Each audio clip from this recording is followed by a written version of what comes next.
नमस्कार, संसद टीवी में आपका स्वागत है। मैं हूं विशाल दहिया और आप देख रहे हैं हमारा चुनाव से जुड़ा खास कार्यक्रम रणभूमि 2021।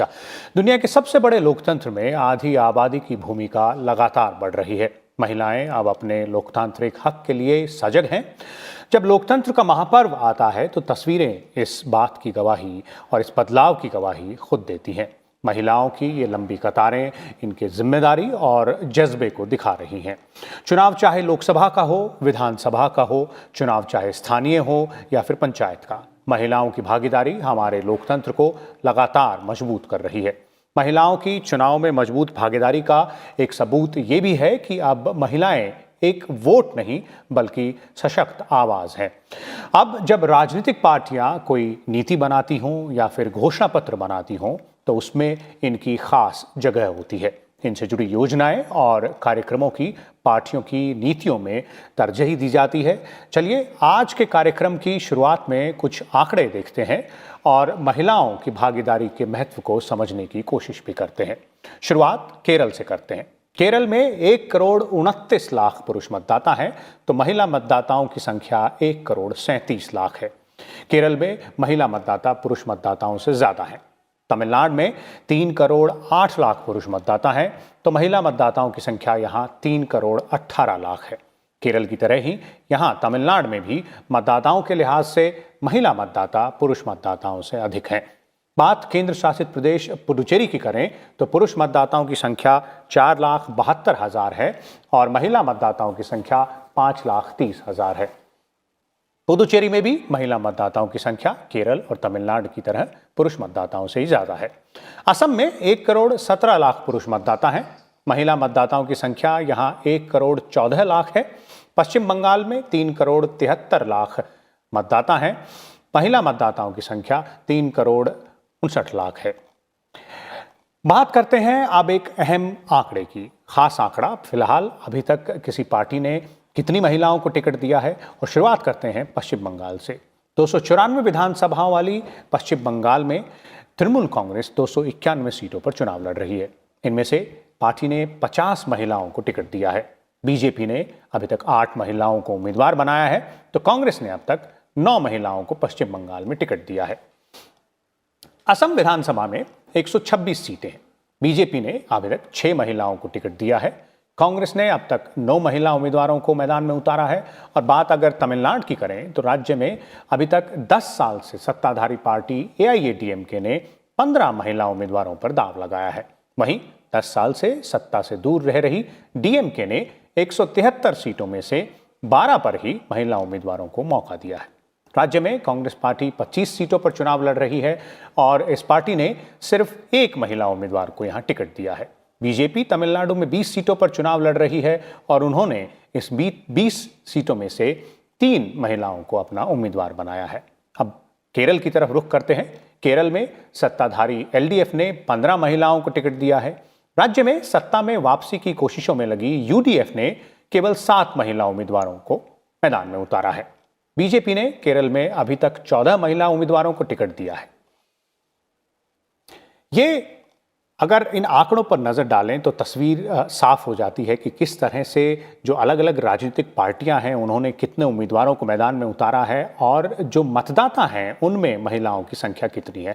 आज हम अपने कार्यक्रम में समझने की कोशिश करेंगे कि किस तरह से महिला जो हैं उनको न केवल उनकी जो ज़रूरतें पूरी करनी है तो जो राजनीतिक पार्टियां हैं उनकी जो नीतियां हैं उनके जो चुनावी वादे हैं उनमें किस तरह से वो कदम राजनीतिक पार्टियां उठाने को तैयार हैं, बल्कि किस तरह से राजनीतिक पार्टियों ने महिला उम्मीदवारों पर दांव भी लगाया है इस चुनाव में। और समझने की कोशिश करेंगे कि क्या बदलाव आया है पिछले कुछ सालों से, खासतौर पर इन राज्यों में जहां अभी चुनाव हो रहे हैं। और इन सब चीज़ों को समझने के लिए हमारे साथ 2 खास मेहमान मौजूद हैं। आइए सबसे पहले उनको आपसे मिलवाता हूं। हमारे साथ 2 वरिष्ठ पत्रकार हैं, संजय सिंह हैं और स्मिता मिश्रा हैं। आप दोनों का स्वागत है। स्मिता, आपसे शुरू करना चाहूंगा। आपने काफ़ी करीबी से देखा है इन चुनाव को, इन राज्यों को भी, इससे पहले अलग अलग राज्यों में जो जहां चुनाव हुए वहां पर भी। अगर हम सिर्फ इन्हीं राज्यों की बात करें जहां अभी चुनाव हो रहे हैं और जिन आंकड़ों की हम बात कर रहे थे, क्या आपको लगता है कि स्थिति में कुछ सुधार हुआ है? अगर हम इस नज़रिए से देखें कि कितनी महिलाओं को अलग अलग राजनीतिक दलों ने चुनावी मैदान में उतारा है? देखिए, ये तो इसमें कोई शक नहीं है कि संसद में यानी लोकसभा से लेकर के और तमाम जो विधानसभाएं देश में हैं, इन सब में धीरे धीरे ये मैं कहूँगी ये गति बहुत संतोषजनक नहीं है, लेकिन फिर भी हर चुनाव में हर बार धीरे धीरे महिलाओं की जो उपस्थिति है वो थोड़ी थोड़ी बढ़ती हुई नजर आ रही है। कुछ कुछ आंकड़े बढ़ रहे हैं, जैसा मैंने कहा बहुत संतोषजनक संख्या बल नहीं है, लेकिन महिलाएं धीरे धीरे आगे आ रही हैं। टिकट भी मिल रहा है और जहां जहां टिकट मिल रहा है वहां वहां वो जीत कर भी दिखा रही हैं।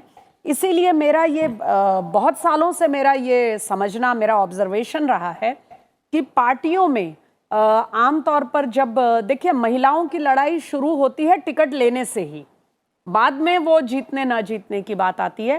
पहला जो एक पड़ाव, जो पहला एक हर्डल महिलाओं को पार करना पड़ता है राजनीतिक क्षेत्र में, वो होता है टिकट मिल जाना।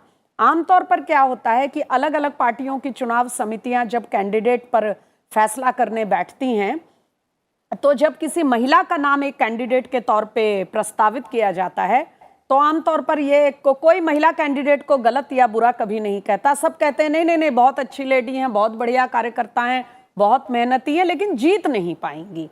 और ये विनेबिलिटी को एक बहाना बना करके, विनेबिलिटी को एक कारण बना करके आमतौर पर महिलाएं टिकट से चूक जाती हैं।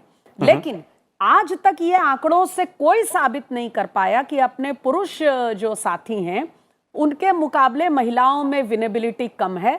वास्तविकता ये है दहिया जी कि जहां जहां महिलाओं को अच्छी संख्या में चुनाव मैदान में उतारा गया, उन्होंने जीत के दिखाया, उनका स्ट्राइक रेट हमेशा बेहतर रहा है। इसीलिए मुझे लगता है कि अगर महिलाओं को उचित संख्या में, संतोषजनक संख्या में चुनाव मैदान में उतारा जाए, तो वो सदनों में, चाहे वो पार्लियामेंट हो या स्टेट की विधानसभाएं हो, वो सदन में आकर अपना जो उपस्थिति है उसको दर्ज कराएंगी और बहुत ताकत के साथ, बहुत मजबूती के साथ दर्ज कराएंगी। इसलिए मैं समझती हूं कि टिकट वितरण जो है उसमें को और मजबूत करने की आवश्यकता है। सभी दलों को इस पर गौर करना चाहिए। जी बिल्कुल, टिकट वितरण की जो प्रक्रिया है वो पार्टियों का एक अधिकार है और वहाँ पर सभी दलों को ज़रूरत है काम करने की। जिस तरह आप कह रहे हैं उसी तरह के विचार बाकी जो एक्सपर्ट्स हैं, एनालिस्ट हैं, उनके भी हैं। लेकिन संजय सिंह को लाना चाहूँगा मैं। संजय जी, अगर दो पहलू यहाँ देखें, पहला तो ये कि किस तरह से आपको लगता है सुधार हुआ है स्थिति में। स्मिता जी कह रही हैं कि सुधार हुआ ज़रूर है, लेकिन उस गति से नहीं हुआ है जिस गति की अपेक्षा थी। और दूसरी बात ये कि जो सबसे पहली हर्डल, सबसे पहली चुनौती जो महिलाओं के लिए है इस पूरी चुनावी जो रण है उसमें, वो है टिकट पाना। और वहाँ जो विनेबिलिटी फैक्टर है, यानी कि जीतने की उम्मीद, वो एक कई बार बहाने के तौर पर इस्तेमाल किया जाता है, या वो एक बहुत बड़ी अड़चन है। आप सहमत हैं? देखिए विशाल, इसमें दो बातें ध्यान योग्य हैं। एक बात जो स्मिता कह रही हैं, और दूसरी बात अगर आप देखेंगे तो महिलाओं की भागीदारी जो है वो लोकसभा, राज्यसभा दोनों में इस समय में सबसे ज्यादा है। जब से हमारा देश आजाद हुआ है, लोकसभा में 78 महिलाएं चुन करके आई थी, राज्यसभा में 25 से ऊपर महिलाएं। तो 17% लोकसभा में और 10% राज्यसभा में। अगर आप उसमें जाएंगे, महिलाओं की भागीदारी जो है वोटिंग के टर्म्स में वो लगातार काफी बढ़ रही है। और हमने ये भी एक चीज देखी है कि महिलाएं जब वोट करने जाती हैं तो एक फेस्टिवल की तरह हो जाती हैं। और कई बार हमने ये भी देखा है कि महिलाएं जो वोट डालती हैं वो घर के जो मुखिया, आमतौर पे पुरुष जो होते हैं, उनसे अलग उनकी राय होती है। और बहुत सारे स्टेट इलेक्शंस में उन्होंने अलग, आप कहेंगे तो मैं नाम उसमें जा सकता हूं कि उन्होंने पार्लियामेंट्री इलेक्शन में या स्टेट असेंबली इलेक्शन में अपना जो मत दिया है वो स्पष्ट मत दिया है। और उसके कारण हम ये जो देख रहे हैं कि एक किसी भी जनरली प्रदेशों में हंग असेंबली नहीं हो रही है, क्लियर कट मेजॉरिटी आ रही है, इसमें बहुत बड़ा धन्यवाद जो जाता है वो महिलाओं को जाता है, जिस तरह से उन्होंने वोटिंग किया है। दूसरी बात यह है कि जो चीज स्मिता कह रही थी, विनेबिलिटी का फैक्टर। देखिए अगर आप देखेंगे तो महिला आरक्षण की बात, बिल की बात पता नहीं कितने जमाने से हो रही है और कई बार रेटोरिकल वो बातें हो गई हैं। और मैं थोड़ा सा इसमें, मेरी राय भिन्न है, क्योंकि मैं इसे सब्सटेंस से ज्यादा एक कथन चला रहा है तो सभी लोग उसके बारे में कहते आते हैं। अगर आप ध्यान देंगे तो राहुल गांधी ने अपने कन्वेंशन में कहा था कि जब बिल आएगा तो आएगा, जब ये होगा उसके पहले वो अपने पार्टी में और यहाँ तक कि मुख्यमंत्री बनाने में भी वो महिलाओं को आगे आगे रखेंगे। ये अलग बात है कि उसके बाद उनकी पार्टी हारती चली गई और जहां भी जीती वहां कोई महिला नहीं आई और पार्टी का जो रिप्रेजेंटेशन है वो भी नहीं है। बीजेपी कई बार ये इनहिबिशन छोड़ करके सीधा सीधा विनेबिलिटी की बात करती है, क्योंकि हालांकि महिलाओं की भागीदारी लोकसभा में अगर देखेंगे तो उनकी पार्टी से काफी ज्यादा है और लोकसभा चुनाव में बीजेपी की जीत का या प्रधानमंत्री मोदी की जो पॉपुलैरिटी की अपील है वो महिलाओं के बीच में काफी ज्यादा है, बिकॉज उनका डिलीवरी सिस्टम इस तरह का है जिसमें महिलाएं काफी केंद्र बिंदु में रही हैं। अब एक चीज और भी है कि वो इससे जुड़ा हुआ एक पहलू है कि जिस समय हम इस चीज की मीमांसा करते हैं कि कितनी महिलाएं जीत करके आती हैं या कितनी महिलाएं पावर के पोजीशन में हैं, तो क्या उस समय महिलाओं की स्थिति अगर देखें तो क्या जिस समय पुरुष वो पोजीशन ऑफ अथॉरिटी या कमांड में होते हैं उस समय क्या उनकी बेहतर हो जाती है? अब मान लीजिए आप एक स्थिति देखें तो क्या आज वेस्ट बंगाल में महिलाओं की स्थिति पहले से बेहतर है या बराबर है या उससे कम है या आने वाले समय में क्या होगा हम नहीं जानते हैं। मतलब ये एक मंथन का विषय है। या जब यूपीए की सरकार थी, सोनिया गांधी सरकार को कंट्रोल कर रही थी, जो लोकसभा की स्पीकर थी वो महिला थी और राष्ट्रपति महिला थी, क्या उस समय महिलाओं की स्थिति पहले से बेहतर है या आज बेहतर है? ये एक अलग मीमांसा का विषय है। या यूपी चले जाएं तो योगी सरकार में महिलाएं ज्यादा बेहतर स्थिति में है या मायावती की सरकार में, या महिलाएं ज्यादा उनके लिए वोट करने आती हैं या दूसरे कैंडिडेट्स को वोट करने आती हैं। ये अलग अलग पहलू हैं। लेकिन एक बात जरूर है कि जो सार्थकता, मान लीजिए कई जगह हम देख रहे हैं कि कोई कहता है कि 40%, जैसे तमिलनाडु में मेरे ख्याल में डीएमके का वो है कि 40% सरकारी नौकरियों में उन्हें आरक्षण दिया जाएगा। अब क्या ये आरक्षण अलग होगा जो बाकी रिजर्वेशन का क्राइटेरिया है या उसी में महिलाओं को गिन लिया जाएगा? ये तमाम एक मीमांसा के विषय हैं। लेकिन एक चीज तय है कि अगर पंचायत लेवल पे अगर आप देखिए शुरू में महिलाएं आई थी तो उन्हें पति सरपंच और इस तरह की बात कि पति सरपंच की भूमिका निभाते हैं तो पति पंच पति सरपंच, लेकिन जब उनको वो जिम्मेवारी दी गई तो वो आगे आकर के निकल करके आई और उसके कई लाभांश हमें दिख रहे हैं। जी बिल्कुल, और कई उदाहरण हैं, बहुत महत्वपूर्ण और कई बेहतरीन काम महिला सरपंचों ने किए हैं। तो इसलिए देखिए उनकी भागीदारी बढ़नी चाहिए, इसमें कोई वो नहीं है। संगठन के लेवल पे या जिस समय हम उम्मीदवारों को तय करते हैं विनेबिलिटी का फैक्टर है, वो रहेगा जब पार्टियां चुनाव लड़ने के लिए जीतने के लिए लड़ती हैं। लेकिन उसमें थोड़े अगर सक्षम लोगों को आगे लेकर के आएंगे तो निश्चित रूप से उनकी भागीदारी बढ़ेगी। और वो भी कितना, क्योंकि देखिए महिलाएं आमतौर पे जो वो घर संभालते हुए बाकी चीजों को संभालते हुए उसके बाद वो दूसरे क्षेत्र में आती हैं, तो एक बहुत साहस और बहादुरी का काम होता है, तो उसे हमें यथोचित सम्मान भी करना चाहिए। जी बिल्कुल, और दोहरी चुनौती है महिलाओं के सामने हर क्षेत्र में जब वो आगे बढ़ती हैं। मतदाता के तौर पर महिलाओं के लिए राजनीतिक पार्टियां क्या कर रही हैं और क्या करना चाहिए उस पर एक थोड़ी देर बाद जाएंगे, लेकिन प्रत्याशी के तौर पर किस तरह से क्या करने की आवश्यकता है कि उनको वो यथोचित जगह मिले, सम्मान मिले। आप दोनों ने जिक्र किया इस बात का। स्मिता, मैं आपसे पूछना चाहूँगा, अभी कुछ दिन पहले अंतर्राष्ट्रीय महिला दिवस के अवसर पर दोनों सदनों में चर्चा हुई, उसमें एक बार फिर इस बात पर जिक्र किया गया कि रिजर्वेशन की जरूरत है महिलाओं के लिए। महिला जो सांसद है उन्होंने बार बार इस बात को उठाया 33% रिजर्वेशन की, लेकिन अंततः बात यहां आती है कि जो राजनीतिक पार्टियां हैं अगर वही महिलाओं को उम्मीदवार नहीं बनाएंगी उस प्रोपोर्शन में, उतनी परसेंटेज में, तो वो रिजर्वेशन भी अगर दे दिया जाएगा तो वो कैसे होगा? तो ये कैसे संभव किया जा सकता है कि महिलाओं को हर राजनीतिक दल द्वारा उतना जो उनका स्थान है जिसकी हम बात कर रहे हैं वो मिले? हाँ, इसमें दो तीन बातें हैं। देखिए, महिला रिजर्वेशन की बात तो मैं आपको बताऊं, मैं तब से सुन रही हूं जब मैं एक विद्यार्थी थी, मैं छात्र जीवन में थी, तब से बहुत पानी बह चुका है देश की तमाम नदियों में। इसीलिए वो महिला आरक्षण बिल जब पारित होगा और जब कानून बनेगा तब की तब बात की जाएगी। लेकिन जैसा आपने इंगित किया, जब तक ये महिला आरक्षण बिल कहीं एक मूर्त रूप में नहीं आ जाता तब तक हम क्या कर सकते हैं, यानी राजनीतिक दल इसमें क्या भूमिका अदा कर सकते हैं। मैं ये कहना चाहूंगी दहिया जी कि इसमें सबसे पहली बात यह है कि इसका दारोमदार पार्टी के जो शीर्ष नेतृत्व होता है उन पर तो है, लेकिन विशेष तौर पर इसका दारोमदार अलग अलग राजनीतिक दलों में जो वरिष्ठ स्थान पर महत्वपूर्ण पदों पर जो महिलाएं हैं, चाहे वो सरकारों में मंत्री हो या अपने पार्टियों में एक वरिष्ठ जो पदाधिकारी के तौर पे वो सेवा कर रही हो, या अलग अलग स्थानों पर वो किसी न किसी जिम्मेदार पद पर हो, ये पहला दारोमदार उनका बनता है कि जैसे वो एक विशिष्ट जगह तक पहुंच पाई हैं, इसी तरह से वो अपने जैसी और तमाम महिलाओं को पार्टियों में मौका दिया जाए। पार्टी में पहले तो राजनीतिक कार्यकर्ता के रूप में अच्छा मौका मिले, और उनको सिर्फ राजनीतिक कार्यकर्ता और नारा लगाने के लिए नहीं, उनको एक जिम्मेदार के नागरिक के तौर पर एक पार्टियों में राजनीतिक क्षेत्र में सभी तरह के अवसर दिए जाएं।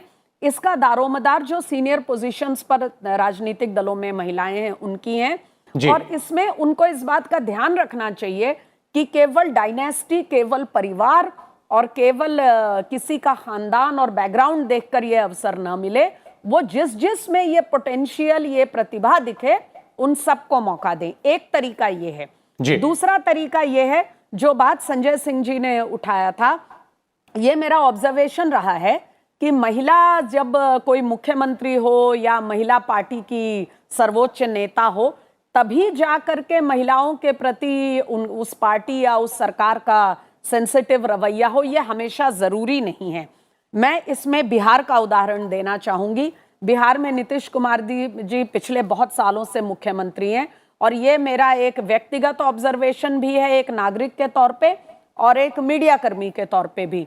मैंने गौर किया है कि बिहार में महिला एम्पावरमेंट के प्रति अभी भी बहुत कुछ कसर है, लेकिन अगर पुराने वक्त से आप तुलना करें तो बिहार में महिला एम्पावरमेंट के प्रति बहुत बड़े कदम पिछले कुछ सालों में उठाए गए हैं, और वो किसी महिला मुख्यमंत्री के फैसले नहीं थे।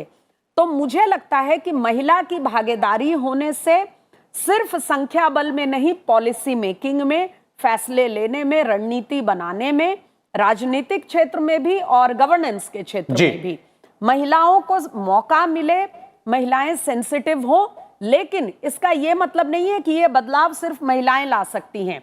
कोई भी नेता, कोई भी विजन वाला नेता जो अपने प्रदेश की महिला जो है उसका उतना ही अधिकार है, कॉन्स्टिट्यूशन पे, डेमोक्रेसी पे, एम्पावरमेंट पे, इस बात को समझेगा, वो ये बदलाव ला सकता है। ये कोई महिलाओं का एक्सक्लूसिव क्षेत्र नहीं है भैया जी, ये हम सबको, तमाम नागरिक और नेता और हमारे जो जिम्मेदार पदों पर लोग हैं, सबको मिलकर सोचना है जी। इसकी शुरुआत घर से भी होनी चाहिए, स्थानीय जो हमारे इंस्टीट्यूशन है, स्कूल कॉलेज, वहां भी होनी चाहिए, और राजनीतिक क्षेत्र में जो महिलाएं आती हैं उनके लिए अपने पार्टी के स्तर पे होना चाहिए। जी बिल्कुल, और इस मुद्दे पर आप ठीक करें, ये समान अधिकार है और समान ही जिम्मेदारी है, दोनों ही, महिला और पुरुष दोनों की। अगर बात करें संजय जी, संक्षेप में अगर इसी सवाल का जवाब आपसे जानना चाहूं कि क्या वो रास्ता हो सकता है कि जो स्थिति अब है उससे और थोड़ी बेहतर बनाई जाए? इसमें कोई दो राय नहीं है कि बदलाव जरूर आया है और वो बदलाव देखने को मिल रहा है, जिस तरह से संख्या बढ़ रही है महिला सांसदों की, महिला विधायकों की,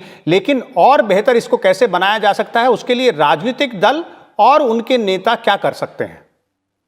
देखिए, एक बात तो तय है कि जब आवाज उठनी शुरू होती है या एम्पावरमेंट, महिलाएं पहले से ज्यादा एम्पावर महसूस कर रही हैं। दो कारण है। एक तो महिलाओं में शिक्षा का जो है, पढ़ाई का मतलब वो काफी बढ़ा है। दूसरा चीज है कि इकोनॉमिक एक्टिविटी जो है वो लड़कियां आगे बढ़ करके अपना काम संभाल रही हैं, और जब आर्थिक स्वावलंबन आता है, जब वो काम संभालने लगती हैं, तो एक कॉन्फिडेंस का लेवल जो है विशाल, आप नोट करेंगे कि वो बढ़ता जाता है। जैसे नौकरी के क्षेत्र में देखें तो महिलाओं की भागीदारी अब काफी बढ़ गई है। बहुत सारे सेक्टर में 50% है, कई जगह 50 से ज्यादा भी आपको परसेंट से ज्यादा महिलाएं दिखेंगी। वो राजनीति के क्षेत्र में वो उतना ट्रांसलेट जो बाकी हमारे समाज के क्षेत्र में है उतना भी ट्रांसलेट होता हुआ नहीं दिख रहा। उसका एक कारण, बहुत बड़ा कारण यह है कि राजनीतिक क्षेत्र में हम कहते तो हैं कि अच्छे लोग आए, लेकिन अच्छे लोग आए तो वो सस्टेन कैसे करें, वो एक सस्टेनेबिलिटी का एक इशू है। तो सस्टेनेबिलिटी का इशू मतलब ग्रेजुअली बहुत सारे देश में बहुत तरह की वो इस तरह की चीजें हैं जहां लोग एक्टिव राजनीति में आते हुए कुछ इस तरह का उनके साथ काम जुड़ा होता है, या एमपी जो लोग चुन करके आते हैं उनके साथ जो लोग काम करते हैं, या बाकी राजनीतिक संस्थाओं में काम करते हैं, उन्हें कुछ उसका वो पैसे भी, वो मुआवजा भी मिलता है जो परफेक्टली लेजिटिमेट होता है। जी बिल्कुल। तो ये संस्थागत जब चेंजेस आएंगी तो आप देखेंगे कि महिलाओं का अपनी जो आत्मविश्वास है, उनकी जो क्षमता है और उनका जो कार्य प्रणाली है, क्योंकि बहुत सारे जगह महिलाएं किसी इशू को रखने में सक्षम होती हैं। तो मुझे लगता है कि जो चीज हम समाज के बाकी क्षेत्रों में देख रहे हैं कि महिलाओं की सहभागिता किस तरह से आगे बढ़ी है, उसी तरह राजनीति के क्षेत्र में भी आने वाले समय में वो जो आवाज है वो आवाज बढ़ करके निकलेगी। क्यों स्टूडेंट पॉलिटिक्स में आप देखिए हर जगह जो भी स्टूडेंट यूनियन का चुनाव होता है उसमें एक या दो महिला होती है, 4 सीट का जब चुनाव होता है वो आगे जाकर के कम होता है, लेकिन पंचायत में काफी ज्यादा है। तो वो धीरे धीरे प्रक्रिया बढ़ेगी, थोड़ा समय लगेगा लेकिन वो प्रक्रिया आगे बढ़ेगी। जी, समय लगेगा थोड़ा सा लेकिन प्रक्रिया आगे बढ़ेगी। एक और छोटा सा सवाल, आखिरी सवाल स्मिता जी आपसे करना चाहूँगा। ये तो बात हुई कि किस तरह से भागीदारी, जो चुनावी रणनीति है या चुनावी जो मैदान है उसमें किस तरह से भागीदारी बढ़े, लेकिन जिस तरह संजय जी पहले बता रहे थे कि महिलाओं के लिए, यानी कि जो आम मतदाता है उसमें जो महिलाएं हैं उनके लिए जो राजनीतिक दल और उनके वायदे, उनकी नीतियाँ जो चुनाव के दौरान रहती हैं उसमें किस तरह से आपको बदलाव देखने को मिला है और वहाँ क्या और बढ़ोतरी हो सकती है? क्योंकि अब देखने को आ रहा है कि राजनीतिक दल खास तौर पे महिलाओं के लिए वायदे करते हैं, खास तौर पे महिलाओं के लिए योजनाओं का ऐलान भी करते हैं। देखिए, महिलाओं के लिए अलग योजनाएं, अलग स्कीम वगैरह लाना ये तो चल रहा है, हम सब देख रहे हैं और वो अपनी जगह ठीक भी है, क्योंकि महिलाओं की स्थितियां थोड़ी भिन्न हैं, तो उस लिहाज से उनको जब तक एक अफर्मेटिव एक्शन, उनको सपोर्ट नहीं मिलेगा तो वो क्योंकि डेमोक्रेसी जो है, लोकतंत्र जो है, वो हर नागरिक तक उसकी ताकत पहुंचनी चाहिए, वो किसी एक जेंडर के लिए नहीं है। लेकिन महिलाएं क्योंकि ऐतिहासिक रूप से इस मामले में थोड़ा सा पिछड़ी रही हैं, तो उनको आगे लाने के लिए ये स्कीम्स वगैरह मददगार होती हैं। लेकिन इसमें मैं बहुत संक्षेप में एक बात दहिया जी आपको कहना चाहूंगी, और ये मैंने धीरे धीरे ऑब्जर्व करके अंततः ये समझ में मुझे आया है कि महिलाओं के लिए ये बांट देना, मिक्सी बांट देना, मंगलसूत्र बांट देना, सिलाई मशीन बांट देना, माफ कीजिएगा, मुझे लगता है कि महिलाओं को केवल चुनाव के मैनिफेस्टो में कुछ चीजें बांटने का जो वायदा किया जाता है उसमें से कभी बंटता है, कभी नहीं भी बंटता है, इससे काम नहीं चलेगा। मैं ये नहीं कह रही हूं कि पार्टियां ऐसा न करें, जरूर उनको कोई आवश्यकता हो। अब जैसे बच्चियों को स्कूल जाने के लिए साइकिल देना, ये एक बहुत दूरगामी इसका असर हुआ उनकी शिक्षा पर, क्योंकि बच्चियां गांव में पब्लिक ट्रांसपोर्ट बहुत मुश्किल से होता है और बच्चियां जब स्कूल थोड़ा दूर हो जाए अपने गांव से तो पढ़ाई छोड़ने को मजबूर हो जाती थी, तो साइकिल देने से ड्रॉप आउट रेट घटा। यहां तक तो बात समझ में आती है, लेकिन मिक्सी और वॉशिंग मशीन और ये सब के वायदे जो किए जाते हैं, इससे बात बनने वाली नहीं है दहिया जी। अगर पार्टियां और सरकारें महिलाओं के लिए विशेष रूप से कोई आयोजन करना चाहती हैं, स्कीम और इस तरह के कार्यक्रम लाना चाहती हैं, पॉलिसी बनाती हैं, वो इस दृष्टिकोण से बनाए कि उससे महिला लंबे एक दूरगामी दृष्टिकोण से वो एम्पावर हो सके जी। अगर वो एम्पावर होगी तो उस महिला में सफलता का जो पोटेंशियल है, जो संभावनाएं हैं, उसको हासिल कर पाने में उसके लिए मदद मिलेगी। इस तरह से दूसरी महिलाएं भी प्रेरित होंगी और तब जाके एक वास्तविक ठोस बदलाव हम देख पाएंगे। तो मुझे लगता है कि महिलाओं के लिए मैनिफेस्टोज में सरकारें कार्यक्रम और योजनाएं जरूर लेकर आएं, लेकिन उनको केवल एक गिफ्ट देने के, उपहार देने के तौर पर इसको ना लें। महिला कैसे उस स्कीम से एम्पावर हो सकती है, जैसे हमने मैटरनिटी लीव का की जो अवधि है उसको बढ़ाया। अब ऐसा होता था कि यंग मदर्स एकदम अपना करियर शुरू करती थी और अगर वो बच्चे की देखभाल का व्यवस्था न हो सके तो काम छोड़ना पड़ता था जी। बिल्कुल। फिर वो अपने पुरुष साथियों के मुकाबले करियर में पिछड़ जाती थी, नुकसान उठाती थी। अब मैटरनिटी लीव बढ़ी है तो ये थोड़ा सा सॉल्व हुआ है। तो एम्पावरमेंट को दृष्टिकोण में रखकर योजनाएं बनाई जाएं, केवल उनको वोट खरीदने के लिहाज से न किया जाए, तो बेहतर होगा। जी बिल्कुल, महिला सशक्तिकरण के लिहाज से जो योजनाएं हैं वो बनानी चाहिए और दूरगामी परिणाम के लिए बनानी चाहिए। बिल्कुल सही कहा आपने स्मिता जी, बहुत बहुत धन्यवाद आपका। संजय जी, आपका भी इस पूरे मुद्दे पर अपने बात और अपने विचार रखने के लिए। तो ये थी बात महिलाओं की भागीदारी की, ना केवल एक मतदाता के तौर पर बल्कि पूरे जो चुनावी रण है उसमें, खासतौर पर जो राजनीति का क्षेत्र है उसमें किस तरह से महिलाओं की भागीदारी को और आगे बढ़ाया जा सकता है। आज जो सूरत हाल है उसमें और किस तरह से कहा जाए पॉजिटिव यानी कि सकारात्मक बदलाव लाया जा सकता है। हम फिर हाजिर होंगे कल एक नए चुनावी मुद्दे के साथ। तब तक देखते रहिए संसद टीवी।